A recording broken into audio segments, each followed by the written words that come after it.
Katalino Bacuramin Kasaruga Basengat Kajubata.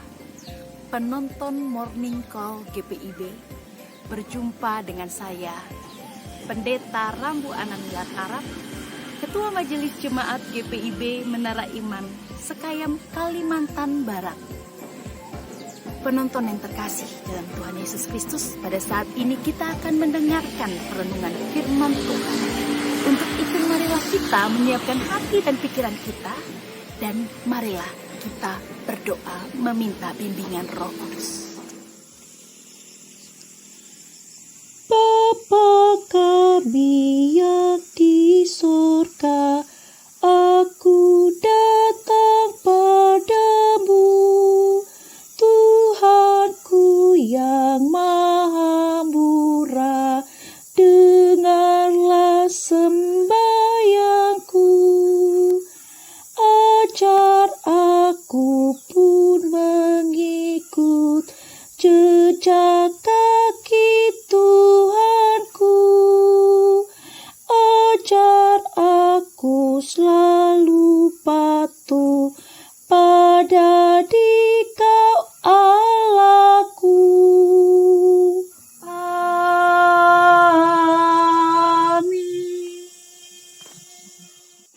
Kitab Keluaran pasal 22 ayat pertama hingga ayat yang keempat menyatakan, apabila seseorang mencuri seekor lembu atau seekor domba dan membantainya atau menjualnya, maka ia harus membayar gantinya, yakni 5 ekor lembu ganti lembu itu, dan 4 ekor domba ganti domba itu. Jika seseorang pencuri kedapatan waktu membongkar dan ia dipukul orang sehingga mati, maka si pemukul tidak berhutang darah. Tetapi jika pembunuhan itu terjadi setelah matahari terbit, maka ia berhutang darah. Pencuri itu harus membayar ganti kerugian sepenuhnya. Jika ia orang yang tak punya, ia harus dijual ganti apa yang dicurinya itu.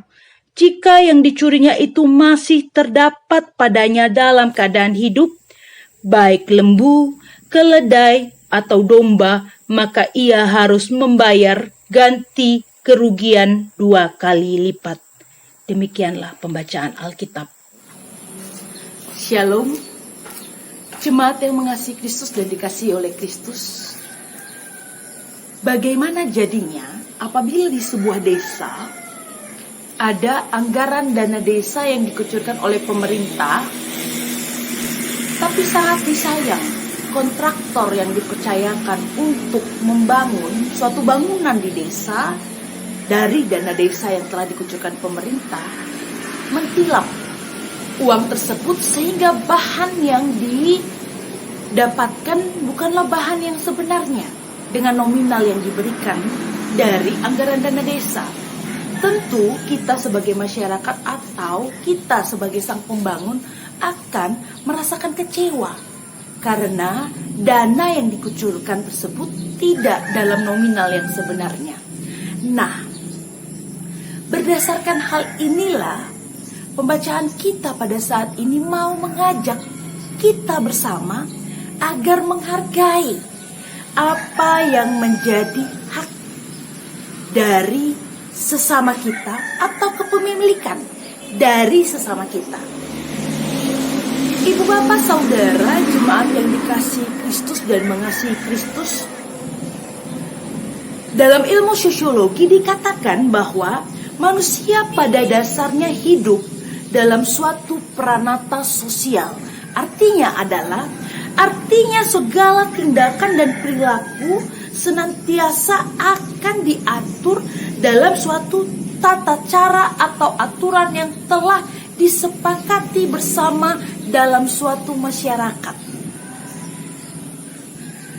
Ketika berbicara tentang tata cara berperilaku, ini membuat kita dapat saling menghargai satu dengan yang lainnya. Apabila ada benturan di dalam menghargai sesama atau di dalam kita berperilaku, maka sesuai dengan masyarakat sebagai pranata sosial pasti ada sanksi yang tegas diberikan demi keutuhan dan kesejahteraan dalam suatu masyarakat, dalam suatu lingkungan. Ibu bapak, saudara yang terkasih dalam Tuhan Yesus Kristus, dalam pembacaan kita bersama pada saat ini dikatakan bahwa barang siapa mencuri seekor lembu atau domba, maka ia harus membayar ganti ruginya 5 ekor untuk lembu dan 4 ekor untuk domba. Kenapa harus berkali-kali lipat yang diganti dari mencuri seekor kambing atau domba? Menurut tafsiran kritik sejarah dari teori sumber masyarakat di Israel bagian utara hidup sebagai petani, sebagai mata pencarian mereka. Dan ibu bapak saudara, lembu merupakan hewan yang sangat penting dalam kehidupan masyarakat pada saat itu, karena lembu sendiri merupakan lambang kesuburan yang mengatur produksi pertanian yang ada. Jikalau kita membaca dalam 2 Raja-Raja pasal 10 ayat 29, maka kita menemukan di situ bahwa lembu ini juga didewakan di Israel bagian utara sebagai lembu emas dan di Betel. Lewat hal inilah kita dapat mengetahui bahwa ya, jikalau ada kehilangan dari binatang ini, tentu sang pemilik merasakan kerugian yang luar biasa. Begitu juga halnya dengan domba. Domba merupakan hewan yang dijadikan hewan kurban bagi masyarakat Israel di bagian selatan. Sehingga domba pun memiliki nilai yang sangat penting dalam kehidupan masyarakat pada saat itu. Ibu bapak saudara yang terkasih dalam Tuhan Yesus Kristus, ketika kita membaca perenungan kita pada pagi hari ini, sangat dimungkinkan pada ayat kedua di dalam pembacaan kita bersama, pencurian yang terjadi pada malam hari, di mana sang pemilik ketika menemukan barangnya, hewannya dicuri pada malam hari, dia tidak tahu menahu lagi akan siapa pencurinya. Dia berusaha membela diri, sehingga sanksi yang diberikan ketika mencuri di malam hari itu berbeda dengan di siang hari. Kalau pada malam hari ya, sanksinya tidak diberatkan apabila sang pemilik memukul mati sang pencuri. Berbeda dengan yang ada pada ayat yang sama jikalau dipukul pada siang hari. Nah, dari pembacaan kita bersama, kita mengetahui bahwa tatanan sosial masyarakat yang membentuk suatu pranata sosial itu sudah terjadi dan ada dari masa lampau di pembacaan kita bersama pada saat ini. Sehingga dapat disimpulkan bahwa pola hidup menghargai, pola hidup melihat hak dan kepemilikan dari milik orang lain yang harus dihargai itu ada dari zaman dahulu kala, agar ada kesejahteraan dan keseimbangan hidup. Ibu bapak saudara yang terkasih dalam Tuhan Yesus Kristus, bagaimana dengan kita di masyarakat yang modern ini? Seringkali keegoisan ada, seringkali korupsi secara kecil-kecilan maupun dalam skala yang besar terjadi. Tuhan memiliki bumi dan segala isinya. Ia ingin kita semua menghargai apa yang menjadi kepemilikan dari Tuhan. Dan di dalam kehidupan kita, dalam masyarakat sosial, kita pun juga diajak untuk saling menghargai apa yang menjadi kepemilikan dari sesama kita, dan kita harus mengasihi dan juga menghargai itu semua. keserakahan maupun keegoisan bukanlah suatu hal yang dimuliakan, tetapi dibenci dan dihinakan. Untuk itu di dalam pembacaan kita bersama, mari kita belajar untuk menghargai apa yang menjadi milik orang lain dan mensyukuri untuk apa yang menjadi kepemilikan kita. Dan mari kita mau membangun masyarakat dari sikap hidup yang mau berjalan bersama-sama, dari sikap hidup yang mau menjaga tatanan sosial yang ada. Kita mengasihi sesama kita dengan apa adanya dia dan dengan segala yang dia miliki, dan kita menghargai apa yang menjadi barang kepemilikannya. Kita juga menghargai alam yang Tuhan ciptakan bagi kita, menghargai setiap binatang, hewan, tumbuh-tumbuhan.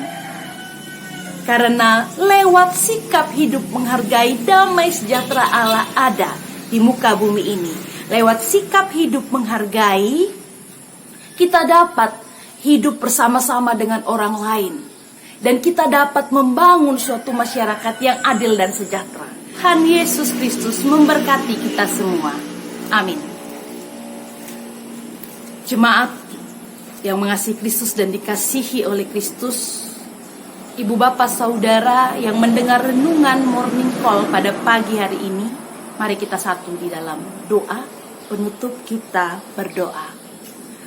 Tuhan yang Maha Kasih, Tuhan yang senantiasa memelihara kehidupan kami, Tuhan yang adalah Sang Pemilik hidup, kami percayakan kehidupan kami di dalam jamahan tangan Tuhan, agar kami dapat menjadi manusia yang dapat menghargai sesama kami, menghargai apa yang menjadi kepemilikan mereka, dan kami juga dapat berjalan bersama-sama untuk mendatangkan damai sejahtera Allah di muka bumi ini.